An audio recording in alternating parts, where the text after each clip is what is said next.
খুব ভাল লাগিছে। আজি আমাৰ সাংবাদিকসকলৰ ইউনিটি এখন হৈছে, উমৈহতীয়া মঞ্চ এটা হৈছে। আমাৰ ভাৰতৰ সৰ্ববৃহৎ সাংবাদিকৰ সংঘ, সৰ্বভাৰতীয় সাংবাদিক সংঘ association of Indian journalist Nagaon জিলাৰ সন্মানীয় সভাপতি আহি উপস্থিত হৈছিল আজিৰ এই সভাখনত।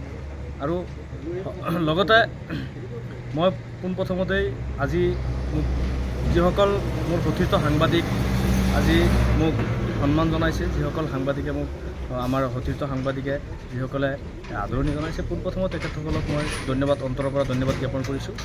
আৰু বিশেষকৈ আমি আগুৱাই যাব লাগিব। আমি সদায় একত্ৰিত হৈ থাকিলে আমি আগবাঢ়ি যাম।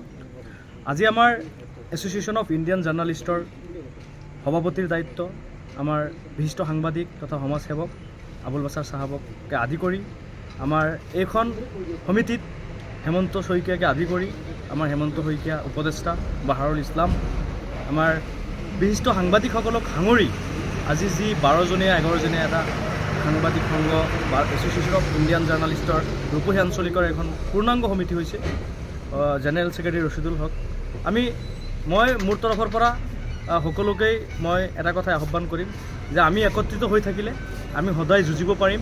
আৰু ভাৰতীয় সাংবাদিক সংঘ, মই নগাঁও জিলাৰ উপসভাপতি হিচাপে মই এটাই আহ্বান জনাম যে আপোনালোকে একত্ৰিত হৈ থাকক। আমি একত্ৰিত হৈ কাম কৰিব লাগিব। সাংবাদিকৰ আমি গণতন্ত্ৰৰ চতুৰ্থ স্তম্ভ।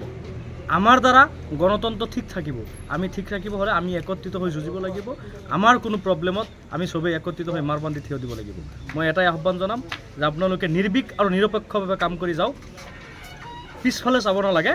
গতিকে সেইখিনি আশা ৰাখি মই এই কমিটিখনে ভালভাৱে কাম কৰিব বুলি আশা ৰাখি পুনৰবাৰ সকলোকে ধন্যবাদ জ্ঞাপন কৰি